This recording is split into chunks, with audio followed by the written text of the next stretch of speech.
Hello and welcome to this Wednesday edition of the Pie Bomb Wrestling Podcast, the show that is for the fans, by the fans. I am your phenomenal host, Mr. Podcasting, Chris Belcher. You can follow me at Chris Belcher24 on Facebook, Twitter, and Instagram. The show is at PBW Podcast on all those platforms as well, so make sure that you give us a follow. Make sure you also follow bodyslam.net. Hit that subscribe button, on their YouTube channel. Hit that notifications bell. That way that you get a notification each and every time not only we upload an episode, but they upload an episode. Not just our show. There's a ton of other great shows on the platform, so make sure you are supporting them as well. Don't forget about our partners over at SportsWire Radio. Sportnarium.com/player is where you can tune in live each and every day, 24/7. We got some great radio going there, and you will hear us brand new episodes on Mondays and Wednesdays, but throughout the week as well. Make sure you throw a follow to Tom and all the crew over there. Show them some support. But again, if you don't like any of those platforms, we don't hold that against you because our show is available wherever you find your podcast. Apple, Spotify, Google Play, all those spots. So make sure you hit that subscribe button for us as well. Leave us a 5-star review. That helps our show. We would appreciate it. Enough gab from me. Again, I'm your host, Chris Belcher, and joining me, as always, is the Young Buck. Ladies and gentlemen, Andy York is in the house. What's up, man? How's it going? Not much, man. Just busy life and trying to keep moving, trying to keep going forward, and a lot of wrestling to watch, and so it gets busier and busier. Man, full disclosure, we were talking before we hit the record button about how crappy adulting is, ladies and gentlemen. Yeah, it's not fun. It's not fun at all. Don't turn 18. Just stay 17 and you'll be fine. Oh my goodness. So for all of you out there who are listening that are over the age of 18, we are with you in the adulting process. So we apologize. We hope that we can take your mind off of adulting for about 45 minutes to an hour or so. Hope that we can entertain you here on the podcast. Andy, let's get into it, man. I'm gonna throw you a curveball right off the top. I've been following a lot, not necessarily a lot of independent wrestling, but one guy has really caught my attention as of late, and that's my boy, Matt Cardona. Can I just say how impressed I am with this guy? Not only, I mean, I'm a major mark. I'm a member of their Patreon. I support him and Brian and Mark and all those guys. And obviously, throw some kudos to Mark Sterling for his role in AEW right now. He's doing a great job with Jade Cargill. But Matt Cardona, man, the dude is all over the place. He's booked every weekend. He not only is still making shots for GCW, even though he lost the title a long time ago. You would think that he would get the title, lose it, and he'd be done. No, he's still making towns for them. He's getting a world championship match at Hard to Kill for Impact here coming up. I don't know the exact date on that. I should have looked that up, but I think it's coming soon. Yep. And last weekend, he debuted in NWA. Dude, Matt Cardona is everywhere. Kudos to that guy, man, for hustling. Yeah, he is definitely, he's kind of like Cody in some respect of like him being out of WWE has been the best thing for his career right now. Because he has definitely made a name for himself in a different light, in a different way. So it's impressive and it's nice to see that. And I think he is the perfect anti-independent guy to be a heel at all of these places because he's still WWE through and through. He's always been a WWE guy. And that's where everybody comes from. So and he has a hard time shaking that. Yeah, absolutely. And I think there's a difference because one of the arguments that people love to make about AEW and about some of these other places is that they bring in just WWE guys. And there's a difference in people that were in WWE and WWE guys. And Matt Cardona is a WWE guy. And so I think I think he's doing an absolutely fantastic job. I think he is going to light NWA on fire. Because it's good for NWA because if he does anything for them like what he did for GCW, then their name's going to get back on the map again. Because NWA does this; they go on like moments where like everybody talking about them, they're doing some of the best stuff, and then all of a sudden they kind of fall off. And so I think they're definitely on a rise up again, especially with the whole ROH situation. I think they're going to get a lot more young talent because I think the same show Matt Taven and Mike Kanellis showed up Yep. as well. So I think they're starting to get some more talent that's coming in that's going to help them. But yeah, I love the fact that Matt Cardona is kind of grabbing the independent wrestling scene by the horns and kind of taking over. And what's really cool about Cardona is we're not just blowing smoke about the guy. He's not out there just hustling to make a paycheck, or he's not out there just whatever. If you listen to the vlogs that the Major Wrestling Figure Podcast guys post on YouTube, you can many of those vlogs end with Matt Cardona just shooting the bull with the camera, and you can tell his passion about wrestling, how much he loves this business, Yeah, how much he loves wrestling, how much it's he's never been a world champion anywhere except GCW. And that post match promo that he cut on the vlog, that one specifically is the one that got me. It's like, you know what? You can never count this guy out. He's one of the yeah, hardest working guys in the business, and he continues to show it, man. Like you said, had it not been for him being let go by WWE, none of this happens. He's not nearly the superstar that he is. The podcast doesn't have nearly the fan base or the platform that it has.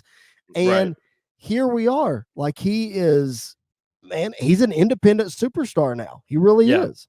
yeah, and he's absolutely killing it. I think it's been the best thing for him, and I think he's absolutely going to take over even more. I think it's also interesting. I think it was this past weekend that Braun Strowman, or now Titan, made his first wrestling appearance, other Yes. than the vignette or the video he did with EC3. Yep. EC3. I think this is the first like wrestling thing he's done Mm-hmm. over the weekend. So it's good to see him kind of get back. I think out of everybody, not everybody, but I think Braun Strowman is one of the guys that I think WWE really screwed up on releasing, because I think he is one of those guys that you could put in there right now. He would be a perfect opponent for Roman right now. He would be a perfect opponent for Big E. I mean, Big E versus Braun Strowman would Mm-hmm. be a fun thing. So he's one of those guys that I think they're going to regret, and I would not be shocked if in the next 2-3 years, if not sooner, if he didn't show back up in WWE at some point. But Yep. it's good to see these guys kind of going out and doing their thing, and kind of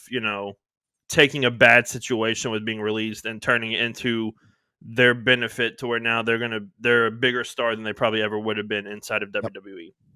Yeah, I definitely think Braun Strowman makes his way back to WWE within the next year, especially if Roman Reigns, well, all the rumors and everything of him keeping the title at least to WrestleMania 39, if not through, so he can face The Yeah, Rock. I think, like you said, Strowman's a perfect opponent to come back in. Roman comes out and cuts one of these. I've beaten everybody, yada yada yada, whatever, and then Braun Strowman comes back. So yeah, we've said countless times on this podcast that Braun Strowman is probably the guy that will end up back in WWE at some point. hmm So I fully expect that within the next 2 years or so, for and sure. I could see Cardona back in there too. I mean, Oh, with I what could too. Yep. the work he has done. Mm-hmm. Um, because I haven't really heard him talk that much about WWE, so I don't know if he is jaded by getting released. I'm sure he is a little, but I'm not Sure. sure the whole situation. But I Right. think he is one of those guys too that could come back in, and make an impact back in WWE if they kind of book him correctly. Sure, absolutely. Well, he talked about his biggest moment was winning the IC title in that ladder match at WrestleMania 32, and then he lost it the next night to Yep. The Miz. Well, he has said publicly, he's like, look, that was perfect storytelling. Like, Yep. that's my character. Like, I finally get to the mountaintop, and then I immediately get knocked back down a peg. Yep. So, like, that wasn't something that he was mad about. He understood it. He got it. So I definitely think he could go back at some point as well. They're definitely going to have to work out a deal with his podcast and everything so Yep. that doesn't get taken away, because that's become so big now. There's no way he'll let that go No. just to go back to WWE. So Yeah. much like Xavier Woods with up, up, down, down, and all that kind of stuff, something will have to be worked out. And then I could see him and Brian Myers both back in WWE. Yeah. So, I really could. They wanted Myers to be a producer at one point. I Yeah. think he actually tried it out for a little while and just didn't like it. But shout out to both those guys. There's Mr. Myers. See, I'm supporting the boys. So shout out to those guys. If you guys that are listening are not watchers or listeners of the Major Wrestling Figure Podcast, even if you're not a collector, I do recommend their YouTube channel. They have awesome behind the scenes content on there. If you want to see what goes on behind the scenes, not only of the podcast, but all these independent runs and just all kinds of crazy stuff like that. Make sure you check out their YouTube channel. I didn't mean to go on a shameless plug here, but I can't put those guys over enough. I've met them. They're super nice guys. So give them a follow. Make sure you support them as well. All right, as we stay within the independent, so to speak, realm, let's move on to AEW. Man, I have to start with the big news of AEW. Well, two big things of AEW, really. The big announcement that next week, now, as you're listening to this on Wednesday, December the 8th, next week, the 15th, Winter is coming. The main event will be for the AEW Championship. It'll be Hangman Adam Page defending against Bryan Danielson. I know Winter is Coming is a big show, man, because that's the one that Omega took the title off of Moxley last year. I know it's a big show, but I really didn't expect them to pull the trigger on this match for the show. I really thought they'd wait to Revolution, but here we are, man. Yeah, I'm kind of shocked that they're doing this on Winter is Coming as well. But I think one of the things that we are accustomed to now in AEW is that these big shows are must watch because they like Yep. a title could change. One of the major championships could change hands at any time, and so I like that fact of it. And I don't think this is the only matchup that we're going to see between Hangman and between Danielson, which I absolutely love what they're doing with Bryan Danielson right now. Just let him go out and just kill the Dark Order. Yep. Is basically what he's doing right now, and so I'm really excited to see. I think this is going to be a great match. I think both guys are going to absolutely go out and just kill it. And I think they're doing this match at Winter's Coming. I think they're going to do something big. Then not big, but I think they're going to do something different at Revolution. I don't know who exactly would be the one to challenge Hangman right away, right after Danielson. But I think they could do something special. I think at Revolution. I think as long as he's healthy and he gets back in time and gets cleared, I think that's a perfect spot for a rematch with Kenny Omega. Yeah. As long as he makes it back in time. I know he was having a couple surgeries and getting healthy and that sort of thing. So and correct me if I'm wrong, timetable they said was about 4 to 5 months. Is that right? So that would put it right at Revolution's February. That'd be 4 months. So that would be a quick turnaround. Yeah. Where's Revolution in March? I don't know if they've announced the date or not. I don't think they have either. Anyway, regardless, yeah, these big dynamites are must watch. They're sort of, pay-per-views on TV. We've come to know that about AEW. So, and I may be wrong, but at Winter is Coming last year, I know Sting debuted. You had the title switch. Didn't you have the tag title switch there too? Is that where I can't remember if that's where the Revival either won the titles or lost the titles. I could be wrong. I think that was either. I think they either won it or they at least wrestled for them. Something like that. I'll look real quick, but I think it was something like that. I feel like that was the event where they came out and faced the Bucks and they wore the Lakers and Celtics gear. That's what I was thinking. That's what I was thinking too, but I'm not. I could be totally 1,000% sure. We're so professional on this podcast. We do all of our research. We know what on we're air. talking. Listen, you can tell that we're just, a lot of times on this show, guys, we're just flying by the seat of our pants. We're having a conversation. If we were sitting in my living room or in Andy's living room and we were having a conversation about wrestling, this is exactly what it would sound like. No, I guess it wasn't, because the tag team match for that was Darby Allin and Cody Rhodes versus Team Taz. Oh, interesting. Okay, well, I was wrong. Not the first time, won't be the last. Anyway, so that was the I think that was the match, the MJF and Orange Cassidy for the ring to go to the final for the AEW Diamond ring. So that's happening this coming week. As you're listening to this on Wednesday, tonight is the Battle Royal, and then the finals is at Winter is Coming. Yep. So I fully expect CM Punk to somehow cost MJF the ring or a spot in the match or whatever. Yeah. But tonight, as you're watching Dynamite on Wednesday, it's going to be in Long Island, and that is the hometown of MJF. So I am really excited to see how this plays out. I'm excited to see the reaction he gets, because I don't know if he'll get cheered or booed or what the situation is. But I think it's going to be interesting. It's going to be fun. I think he's going to turn on him very quickly, just because that's who MJF is. Of course. And so I'm excited to see. I'm excited to see what he does at Long Island. I think it would be interesting if he just goes with them and Kind of you like know Bret Hart in Canada. He's a heel Bret Hart, everywhere else except in Long Island. because even if he turns on them just because it's Long Island, They're cheer. I bet they boo CM Punk just because of like Yeah, the dynamic of what's going on. I If could see they that. do, I would love to see how they run with that. I think Yeah. that's going to be. I think that will be really interesting. Um, the other big thing from Dynamite this past week is the thing that made the headlines is the flaming table spot at the end of the Atlanta street fight. Cody and Andrade. Man, what a street fight it was. It was really, really good. But I have to ask the question. Yeah. Send your hate tweets to Chris Belcher 24. Was the flaming table spot necessary? So I think it. I don't think there's. I think you could have done anything. I think you could have done something else, but I think you had to do something big like that. Um, if you really wanted Cody to win and not necessarily hurt Andrade, because who's going to kick out of a flaming table spot? Who's I going to mean, who's going that's to be the true. one to kick out? So I think it. I still think it makes Andrade look strong.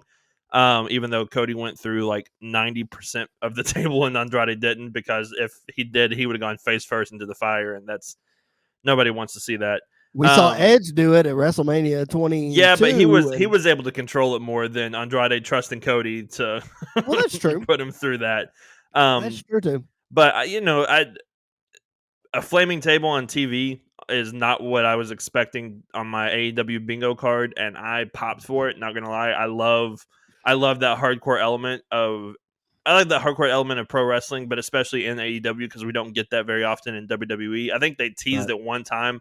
Um, between Kane and Daniel Bryan. I think Kane lit a table on fire, and then they didn't use it, and it was just like, well, that was stupid. So I love the fact that we got to see this in this match, and kudos to Cody for going through the table and then just going for the pin because dude was still on fire when he went for the cover, and Yep. that's just his dedication. I don't think anybody can argue his love and dedication to pro wrestling is unmatched in a lot of ways. And I think even though people give him a lot of flack, I think him going out and doing this on live TV was amazing, and it's a moment that we'll definitely be talking about for a long time. I think this very well could be the Edge McFoley spot from WrestleMania that everybody still brings up and talks about. I think this could be AEW's version of that. That's very possible too. I can see that. It just to me it felt like a desperate plea to get Cody cheered. Yeah, I think that's part of it too. I felt Because like who's not that. going to cheer for the guy that brings out a flaming table? You Sure, know what I mean? Yeah. I agree. Yeah, So that makes sense. I don't know. And did you see Arn Anderson fall off the ramp I did. into the pyro? I So did. that little section that he fell into is where they shoot the Yeah. pyro off. Yeah. And I forget the guy that comes out with Andrade. I forget his name, but kudos to him Jose. for I think something like that. Kudos to him for grabbing Arn and just pulling him back onto the ramp really quickly before it could have been a lot worse. But I mean, that could yeah, have been bad. that could have been very Fell bad. fell off to where the pyro. Good grief.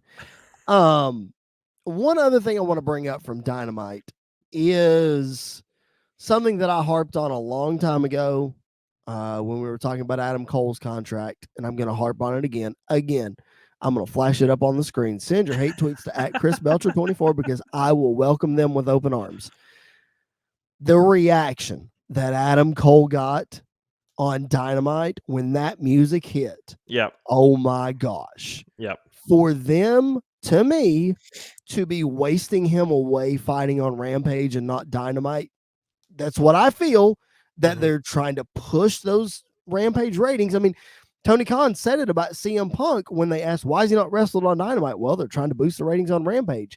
I understand that, but if you got a guy that's as over as Adam Cole, you better get his butt on Dynamite on the A show. Like, I just feel like they're relegating him to the B show, and I don't like it.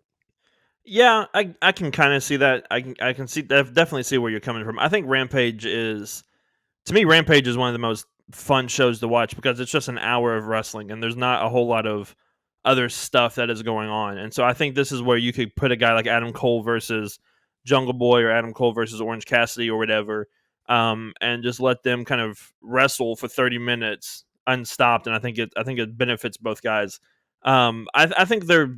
My thing is, I think they're playing their cards right in a way with Adam Cole because they're waiting for this elite story to tell itself.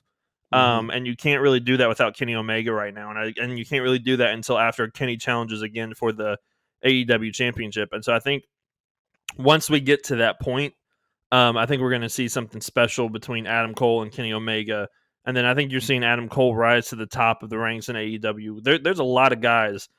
He did an interview last week or a couple days ago with Brandon Walker from Mhm. Barstool Sports, because he does a podcast. He does he calls it wrestling podcast. Yeah, yeah. And he had Adam Cole on there, and he asked him the question of like, one of the fears of you going to WWE, or one of the fears of you going to the main roster, was that you would just kind of get lost in the shuffle and never really challenge for the WWE Championship. What about that in AEW? Because there's a lot of young talent. And he said it's just a slow burn. He said there's so many matches that I want to do. There are so many things that I want to do. That there's like 5 years worth of wrestling that I want to do. And so I think I think we're going to see the slow build for him, kind of going back up, because I think he's still trying to get his footing in AEW. And I think him kind of doing these rampage shows gives him that chance to gain his footing, to where he's comfortable enough to be able to do even more stuff in AEW and Dynamite. I think it was on Dynamite though, with him and the Young Bucks and Orange Cassidy. I think that was on Dynamite this week, and I thought that was one. I love the fact that the Bucks was very slowly kicking him in the face, and then all of a sudden all three of Mhm. them just kind of went out and got him. So I think I think they're playing their cards right.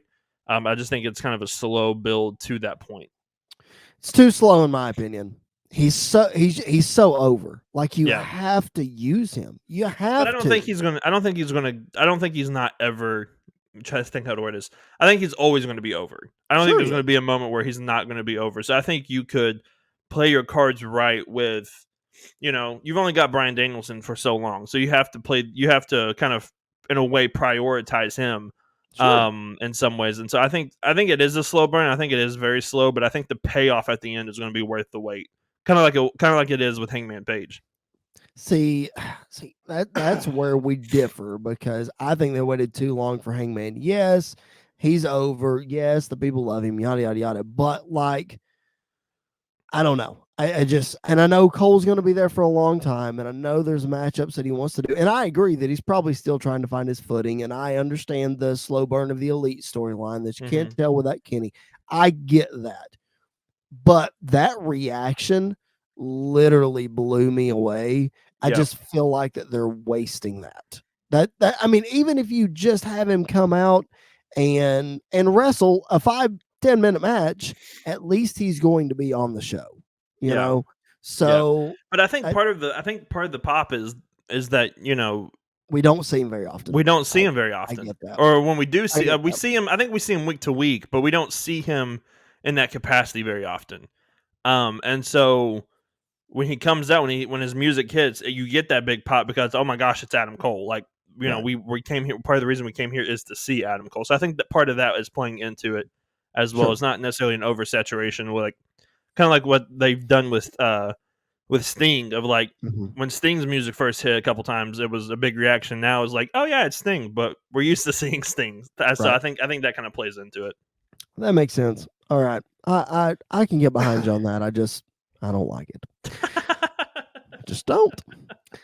Anyway, if you're enjoying what you are watching or listening to, make sure you hit that subscribe button wherever you are listening or watching our show. If you are just now joining us, welcome to the Pipe Bomb Wrestling Podcast. This is the show that is for the fans, by the fans. Yes, we are just a couple of wrestling fans shooting the breeze, talking about sports entertainment, our thoughts, our opinions, whether you like them or you don't. That's fine. This is our podcast, and we are going to share them.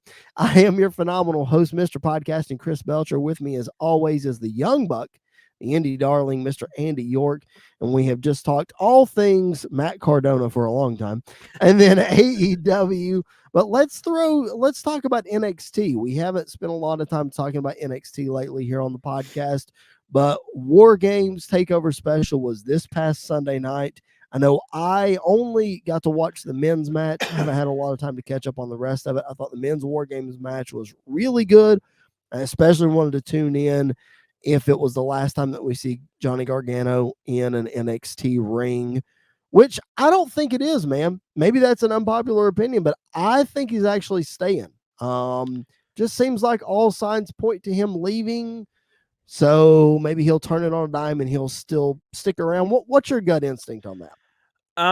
My gut instinct the night of the show was him coming out to Rebel Heart, him coming out to like a compilation of all of his gears put together. Mm-hmm. And just the emotion that he had, and they kind of had built the show around because they cut a promo earlier, with the black and gold version of NXT, and Tommaso Ciampa kind of said to camera, "This is not about us. This is not about the black and gold. This is this is all about Johnny Gargano." And so, like talking about that made me think, okay, this is probably the last time that we see Johnny in NXT. Maybe he goes in the main roster, maybe he doesn't, maybe he goes on to leave WWE and go somewhere else. Maybe he doesn't. So that was my mindset was, but then there's a video going around of him after the show saying he's going to be on NXT on Tuesday night. So that makes me think, well, I think it's like 50-50 now, because I think what could happen is he shows up Tuesday night and stays until everybody stays or does whatever. But I also think it could be like one of the big 2.0 hills come out and just demolish Johnny, and that's the last time we see Johnny. And I think you could go either way, one of two ways. But it felt like we finally had, because like obviously he hadn't been Johnny Takeover in a long time because he had been doing Right. this thing with the way and everything. But if this was his last hurrah in NXT, what a way to go out. His legacy that he leaves in NXT is unmatched, by very few. And so I think he is, one of the staples of NXT. I think he is one of the greatest of NXT of all time. I still think Adam Cole is probably the greatest of NXT, but I think Johnny is right up there as well. And so, if this is his last hurrah in NXT, just all we can say is thank you for everything you did, because it was a heck of a run, and it probably won't be matched every time ever again. Right.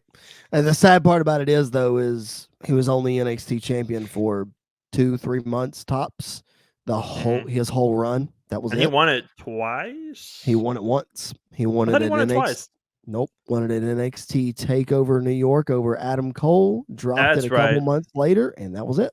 That's right. That's right. So very sad about that, because he is one of my favorites. But I feel like that he is one of those NXT guys where you could bring him out on NXT, let him do his farewell address if that's what it is, and just let him leave.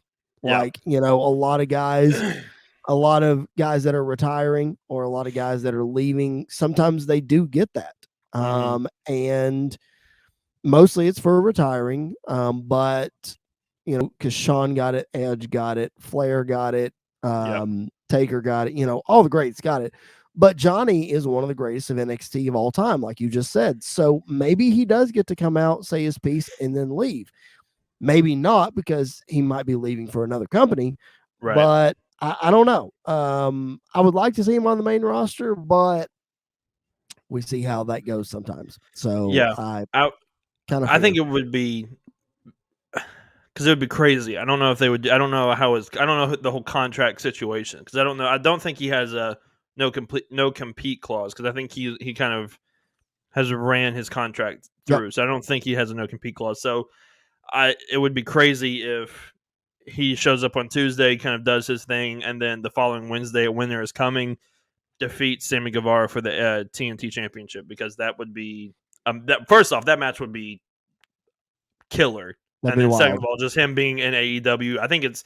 I always say this about a lot of guys, but Johnny Gargano is perfect in AEW. He fits that mold. He fits that style so well. And I think that's kind of a given for where he is.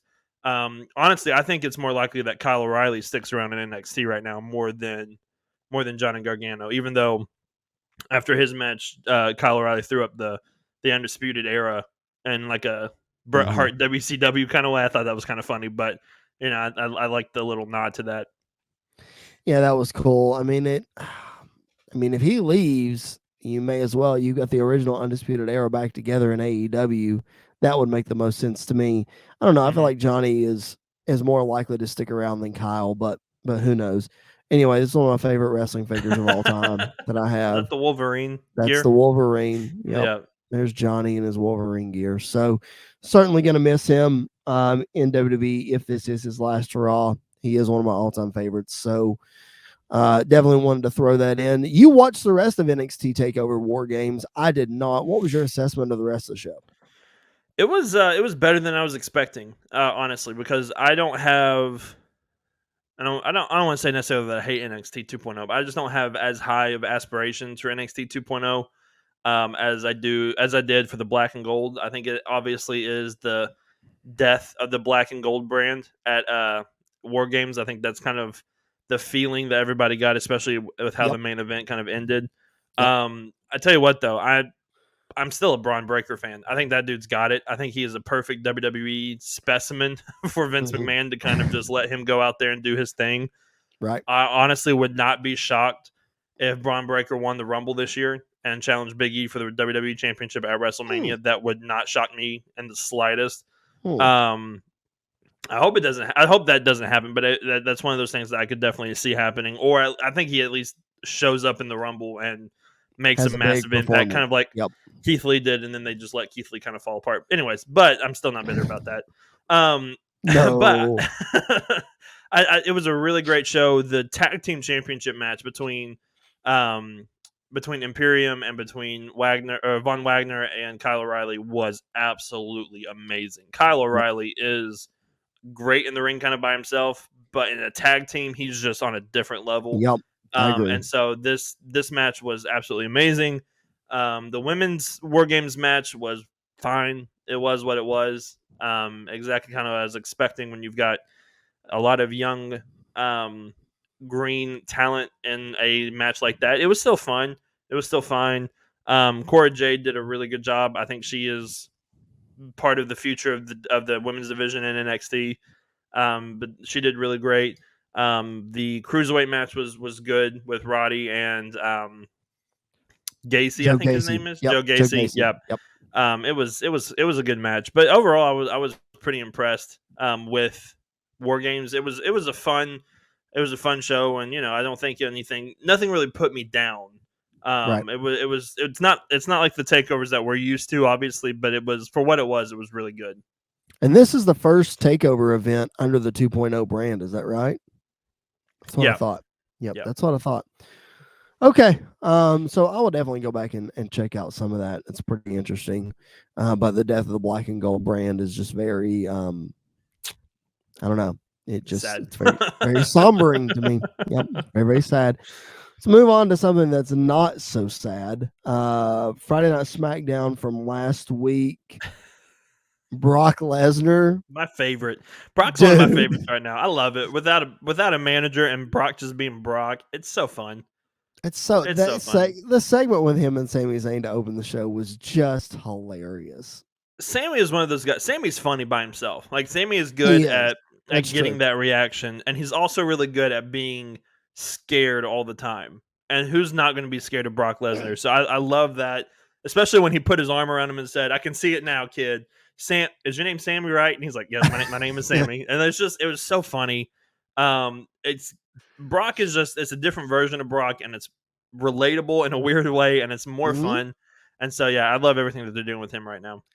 I think it's fantastic. So we find out Brock talks Sammy into cashing in his number one contenders match against Roman Reigns. He comes out and destroys him before the match, and Roman just annihilates Sammy in about 10 Yeah, seconds.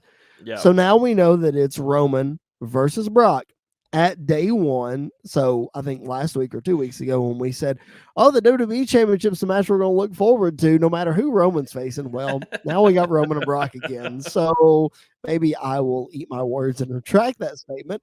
But that means, and this is just me guessing here, we're probably going to get a screw job finish of some sorts again. That will lead to Brock entering the Rumble, winning the Rumble, going to WrestleMania against Roman Reigns. yeah. Is there Hopefully, a scenario? Is there a scenario where you could see Brock winning at day one, Roman entering the Rumble and winning, and going after Brock and regaining the title at WrestleMania? Absolutely. I think that to me, I think that might be what they're going to do, because they're still telling this whole story with Paul Heyman. I would hate for Roman's reign to end like that, and then him just regain it at WrestleMania. Um, because I would love for him just to be kind of continuous champion through that entire period. Mm-hmm. But I still think there's a possibility that could happen. I think Paul could turn on Roman and Brock and him walk out as champion. But I don't know, because I think Brock is. It looks like Brock is having fun with this new kind of character that he has by himself right now. Mm-hmm. And I think Paul Heyman. I think Paul Heyman is better with Roman than away from Roman. And so I Sure he think is. that should be. I think they should keep it on Roman, maybe have a screw finish here and then it leads to the Rumble, or maybe it's just a definitive finish here and Brock does something else at Mania and Roman faces somebody like his cousin The Rock at WrestleMania, because that would be amazing. I mean, that's where I We'll would be go, there. but It'd be fun, but that's what I whatever. would do. But I think that's the fun part about this is there's so many options. You don't know what's going to happen, and so Mm-hmm. it's not necessarily a given that Roman's going to retain and win and kind of continue forward. I was putting together some notes for the podcast this morning, and I was, I was typing in my phone. I was like, well, okay, so screw job finish. Brock wins the Rumble, goes to Mania, and loses to Roman. But then the more I thought, and then I typed out to ask you, is there a scenario where you see it the other way around? Mm-hmm. The more and more I thought about it, I was like, wait a minute. They still want to make Brock Lesnar this big monster guy. Are you really going to beat him 3 times with Roman? Like, are you really going to do that? Like, the more and more I thought about it, I'm like, maybe they don't. And Yeah. maybe it's a scenario where Paul costs Roman the match accidentally. Mm-hmm. Maybe he doesn't turn. And then his way of making it up to Roman is he makes him the 30th entrant in the Royal Rumble or, Yeah. whatever. And then Roman wins it. And I get definitely keeping him champion through the whole time. But if he drops the title at day one, he regains it at WrestleMania. Then The Rock confronts him after WrestleMania. He stays champ to the following WrestleMania. That's 2 1-year reigns with a Yeah. Universal title. So the more and more I think about it, that might be what they do. Yeah, and I think it could be too. To me, I think it's more compelling, Sure especially it is. after WrestleMania. If Roman has not lost the title, and he maybe cuts the same promo that he did after Money in the Bank when Cena came out of, I have faced everybody that has come my way, and I have destroyed them. And there's nobody that can beat me. And then The Rock comes out. I think Then The that's Rock more comes out. compelling than him losing the title day one, gaining it back at WrestleMania. I think Brock is so protected and Roman is so strong right now. I think Brock could lose to Roman 3 times and it not hurt him. Because I think Brock could just come out and destroy Bobby Lashley, destroy Drew McIntyre, destroy somebody, and he's right back where he was. So Right.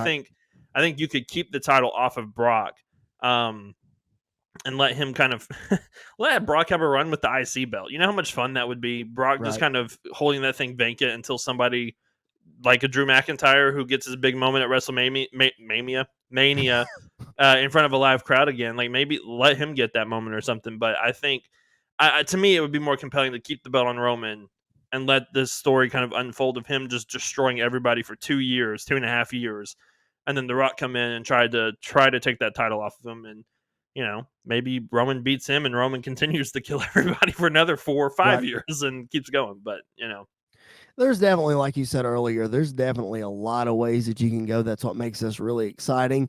I never thought I would be so compelled and so interested in a Roman Reigns Brock Lesnar I know. storyline, but here we are, man. What are they going to do next? Yeah. Kind of thing. Speaking of the bloodline and their dominance, we also found out that the Usos will be defending the Usos will be defending the tag titles against Kofi and King Woods at day one, which you can't ever go wrong putting these two teams together. I mean, it's they make magic together. It's going to be an incredible tag match. Another match that seems to be building up and will probably take place at day one. I want to get your thoughts on this. Is Charlotte Flair and Tony Storm? What's your thoughts on this little beef that they've got going on? I like Tony getting the spotlight, especially this being Charlotte's first opponent on the Smackdown brand. Yeah, I enjoyed it as well. I think Tony is fantastic. I think she's one of the better all around wrestlers in WWE. Um, Not just female, by the way. I think she kind of fits that mold in the men's and just wrestler altogether. And so I really like it. It's a different matchup. It's a matchup we've never seen with Charlotte. And so I think it could be very fun. And I think Tony is one of those that could light a fire under her or light a fire with her in the crowd, and Mm-hmm. kind of like it's done with Liv Morgan, which I'm sure we'll Yep. talk about here in a minute. But Yep. I think you could kind of have this same story going on with Charlotte as well. Um, and I would love it. I mean, Charlotte's known to drop the belt kind of frequently and pick it back up. So let Tony Storm get a little run with it. I think that would be really great for her of kind of establishing her as a contender that's here not just for a moment, but just like a contender that is here to Right. stay. I think that would be really great. Plus, I think it would be awesome if, like, at WrestleMania, instead of Asuka or somebody versus Charlotte, if we got Tony Storm versus Asuka. I think that match would be absolutely killer. Yep, I do too. I mean, something off the wall like that, I think it would be really good. Then you could put Charlotte in any match she's in is going to be a high Yep. profile match, so that makes sense. You mentioned Liv Morgan. Let's get to it. Monday Night Raw, the main event. Liv Morgan comes up short against Becky Lynch, but man, the way they built this thing, Yep. and the whole time, I thought they're going to pull the trigger on this. Yeah. I thought that Monday night was it. I thought Yeah. it was the first defeat of Becky Lynch in a long, long time. And I think it would have been a perfect spot to do it. I really do, Yep. especially the anniversary date of when Trish and Lita main evented Yep. Raw, and now you have Which this we just moment, talked about which we on did just last talk about. Monday's episode of this show. We talked all about the Ruthless Aggression documentary series. So Yeah. make sure you go back in the archives and check that out. Go ahead.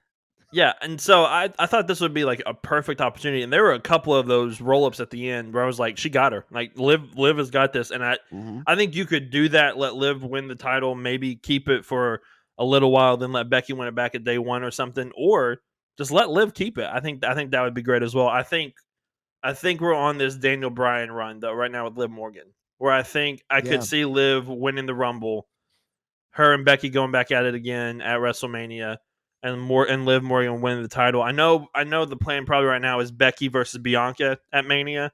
Mm, Um, don't make it a triple threat. I'm sick of triple threats, nope. and I'm sick of triple threats. So either do Bianca versus Becky or do Liv versus Becky for that title, because I think it's the time. I really do. I think it's the time to pull the trigger, let her have a run. She more than deserves it. She has put in the work. She has improved so much since she has debuted on the main roster, and I think the time is now to pull the trigger on her. You better get this run that you're talking about out of the way pretty quickly, because I'm telling you, WrestleMania is Becky versus Ronda. The long Oh, awaited one-on-one match is happening and at that doesn't need a WrestleMania. title. I'm calling it. But Yeah, it doesn't. You're right. It doesn't. yeah, it's one of those But that doesn't need. I guess the title elevates it some, but it's one of those that you don't need the title for that.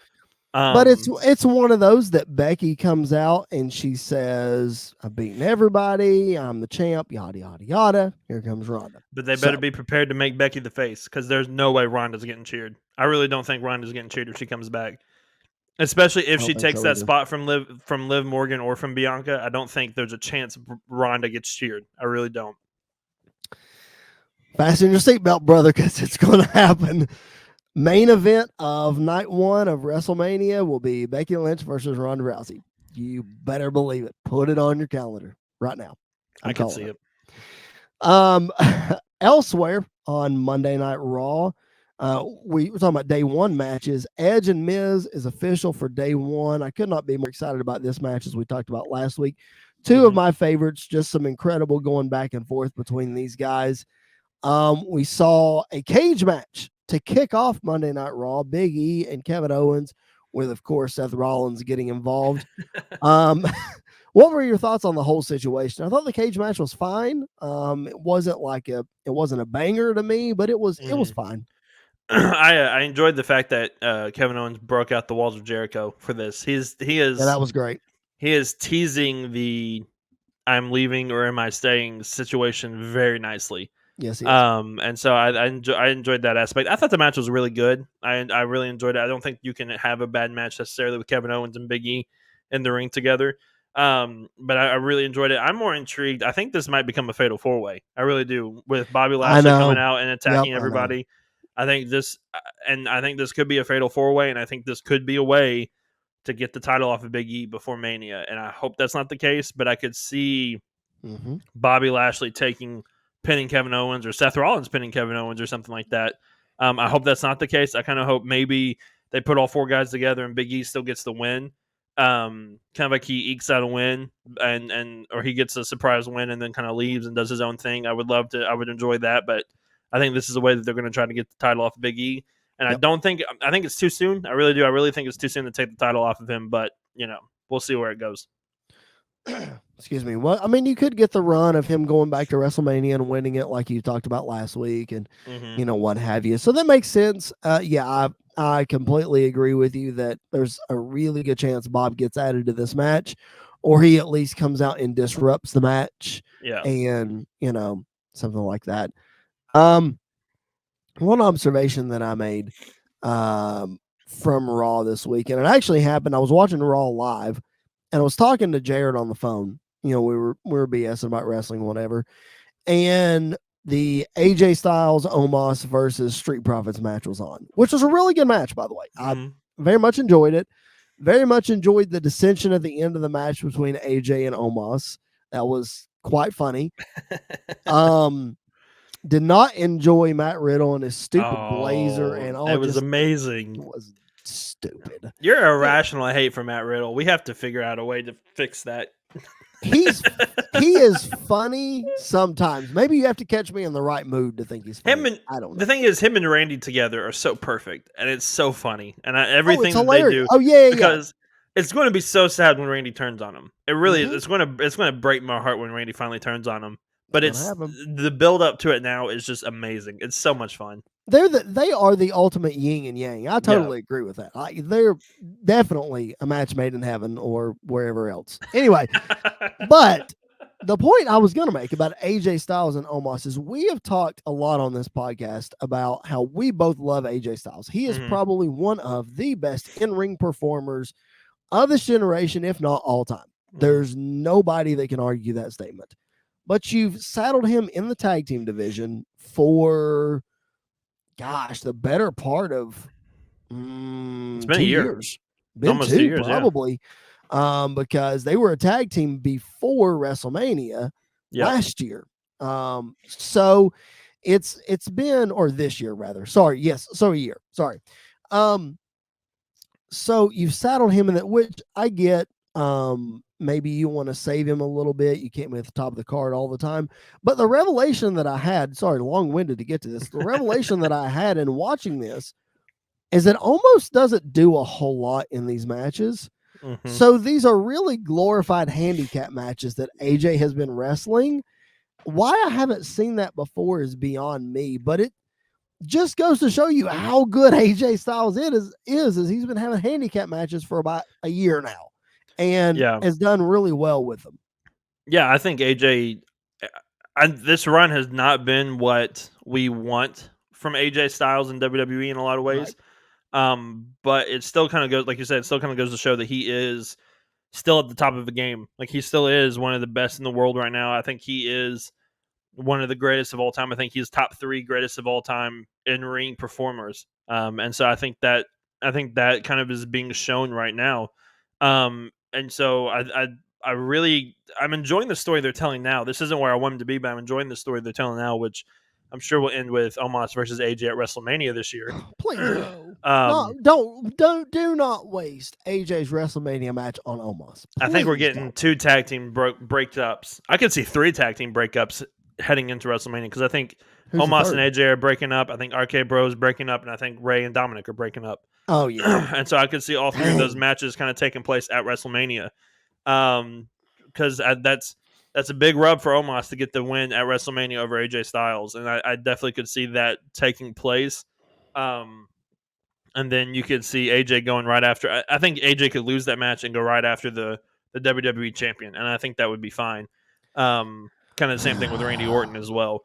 But I think we're starting to see over the next 4 or 5 months, whatever it is. I think we're going to see AJ kind of go on this singles run, and probably one of his last, if not his last, singles run in WWE. If we then leads me to my point. If we get 2 wasted WrestleMania matches of AJ Styles in a row, like if I'm not mistaken, he signed a 5-year deal like 2 years ago, Yeah. something like that.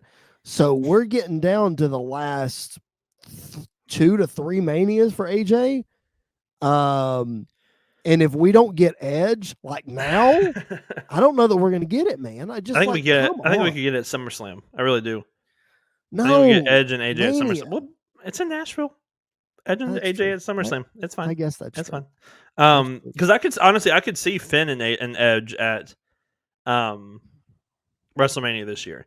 I think Finn would be a great turning on Edge would be a great way for Finn to be a big heel in WWE and let him kind of go after Edge and let them have that massive match at WrestleMania, and then maybe AJ comes to help Edge to talk to his friend or whatever, and then AJ turns on Edge as well, and we build that into SummerSlam or whatever. I think that'd be nice. We can see AJ and Finn. I'd be okay with that. That would be nice. That would be fun.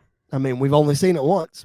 Yeah, and that was on an accident, and it was an amazing match. So it was. I think it would be fun. I think after AJ flew for how many hours and got back and had a match on like no sleep. Yeah. That's part of the thing. Like that's even on his like worst days, AJ Styles is still better than everybody else. Yes, I think that's the same thing that people said about Shawn.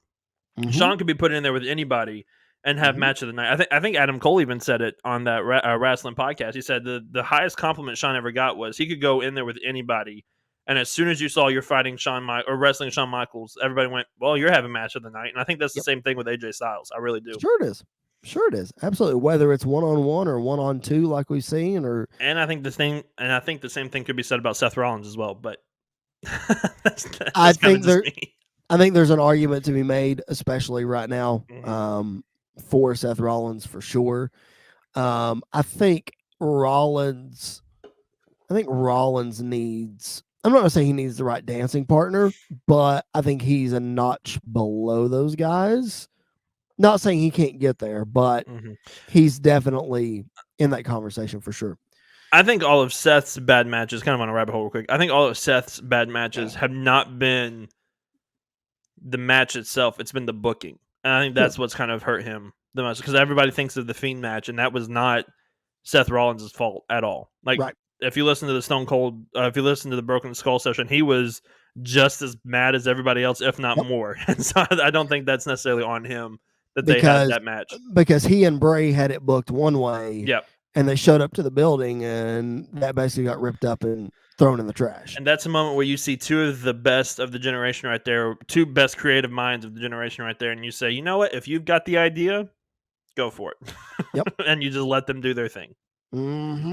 Because the separation of Seth Rollins and Shawn Michaels right there, if Shawn would have showed up to the building and said, hey, I've got this idea, and the boss would have said, nope, we're not doing that. And Shawn would have said, well, I'm not doing what you're doing. I'm not doing it. So we're doing it my way, or we're not doing it at all. Yeah. So maybe Seth would get there. I mean, he's getting close, I'm sure. He talked about how he and Vince had a meeting of the minds afterwards. So maybe Seth, it would be argued that Seth's a little more professional than Shawn. But that's an argument for another time. Shawn got crap done, though. He did.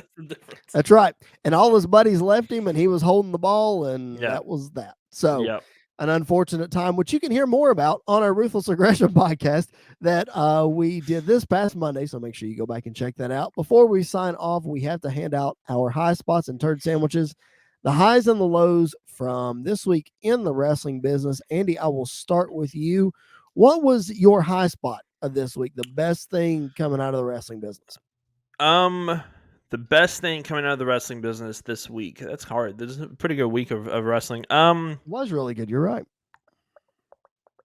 I don't know. I really don't know. I would probably say all the stuff on SmackDown with Brock. I think that's probably my high spot is Brock Lesnar this week on SmackDown. Just having fun going out there. It reminds me of him when he had Money in the Bank and he had his boombox that was coming out and just dancing and having fun. And So yeah, and then but he can flip the switch like that and just go out there and then murder Sami Zayn in front of a live audience. And so and it's hilarious when he flips the switch too. Yeah, oh yeah, because I think part of that was Sammy's selling of it, of like Sammy's oh crap face and then getting murdered. So yeah, but I think everything they did this week with Brock Lesnar and Sami Zayn, I think is my high spot. Reminds me a lot of 2000, I think it was 2003, Stone Cold Steve Austin when he was the commissioner of Raw, and Eric Bischoff told him that you can't go around beating people up unless you get provoked. Well, he would just wait and wait and wait, and then somebody like Chris Jericho would just smack him on the back like a pat on the back, and he would take that as provoking, and then you would see the crowd just light up. Yeah, and Austin would go crazy. We need Brock Lesnar commissioner in like 2022. That would be incredible. That'd be fun. I think that'd be really fun. If it was this version of Brock, that'd be great. Because who's gonna tell Brock no?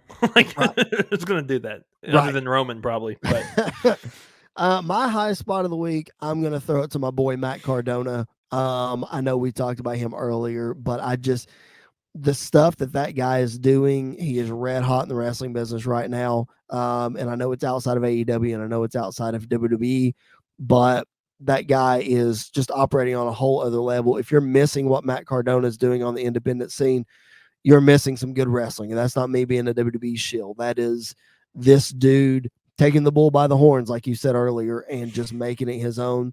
So kudos to Matt Cardona, him showing up in NWA this past weekend. That is my high spot. All right, your turd sandwich. The worst thing you saw in the wrestling business this week. If I had to pick one, I would probably say I'm sick and tired of all the screw finishes on Monday Night Raw. Like the main event needed the screw finish, and I'm fine with that. I think it was important to continue that story, but like Bianca Belair and Doudrop had a great match on Raw, like a really good match on Raw, and it ended with Doudrop just kind of walking away, and that was the second count out in like 30 minutes because Omos got counted out like 30 minutes before. So like I think you got to find better ways to tell these stories. You got to find better ways to progress storylines without just kind of doing, all right, this is the night everybody's walking out of their matches, right? This is the night that everybody's getting rolled up, or this is the match where this is the night where everybody's getting disqualified. So right. I think the screwy finishes every single week in multiple matches on Monday Night Raw definitely takes away from it. I can agree with that for sure. Like I definitely understand that. If I had to pick a turd sandwich this week, what would it be? Honestly, probably, and I know a lot of people are going to send your hate tweets to Chris Belcher 24. I'm going to say the interaction with CM Punk and MJF, and let me tell you why. Coming off of last week and the week before that, like this was definitely a couple notches down. I thought MJF's commentary with CM Punk was just not great. I know he's a heel and he's supposed to expose Punk and all this other kind of stuff. But the stuff about Britt Baker, I feel like that was just like, to me, correct me if I'm wrong, give me some context here. It just didn't make any sense. Well, I think it's because in most of the interviews CM Punk has done, Britt Baker is one of the people he talks about the most. And so I think it's kind of like he always brings her up as one of the best in AEW, one, because she is, but then I think MJF was trying to turn it as to Punk had other reasons why to bring up Britt Baker other than just that. Right. If that leads to a CM Punk versus Adam Cole match down the line, I'm fine with it. But sure, I think I definitely can see where you're coming from with it. I just didn't like it. I didn't like it. I also didn't like the revolving door of commentary on AEW. I know Jim Ross is out. Again, continued thoughts and prayers for him and his chemo treatment and radiation and all that kind of stuff. But I didn't like the revolving door. I think you should have just kept Taz out there the whole time. I don't know why they didn't. I know you did the Adam Cole spot, and I know you did the MJF stuff, whatever. But just keep Taz out there the whole time. One thing that we didn't even mention hire Tom Phillips and let him kind of or come go in and do hire it. Tom Phillips and let him do it. I'm totally fine with that. That's what I think. One thing that we didn't mention, this is not at all a turd sandwich. One thing we didn't even mention about AEW that I want to throw out there before we close up. Sting wrestled this week on Dynamite. We talked about him trotting out there every week, but he wrestled this week, and his face paint looked like Danhausen. It did. It did. It was. I think it was supposed to be a mix of him and Darby Allin's face paint together. It was. It looked weird. I liked it though. At the same time, I it was weird, but I liked it. It was. But yeah, it's always nice to see him kind of get back in the ring and just kind of. He doesn't do it often, and that part is nice. But it's nice to see him still go. It definitely is. All right, ladies and germs, that is going to do it for this week on the Pipe Bomb Wrestling Podcast. Make sure you hit that follow button wherever you find your podcast. Hit that subscribe button on the bodyslam.net YouTube channel. Make sure you're following SportsWire Radio, sportnarium.com/player. That's where you'll hear our brand new episodes each and every Monday and Wednesday. You can see our smiling faces here on the bodyslam.net YouTube channel exclusively. So make sure you are following us on social media as well. At PBW Podcast on Facebook, Twitter, and Instagram. We did not plug this earlier, but make sure you buy yourself a Pipe Bomb Wrestling Podcast t-shirt. It's a great way to support the show over at prowrestlingtees.com/PBW Podcast. Andy is at Andy_PBWP. I am at Chris Belcher 24. And that is going to do it. Andy, anything else you want to add before we sign off? No, man, we're getting closer and closer to the Rumble, and we kind of talked about it last week, I think, but we're kind of done with WWE's off season, and now we're heading into the parts where they care. So it's going to be fun. It's going to be fun for the next couple of months, I think.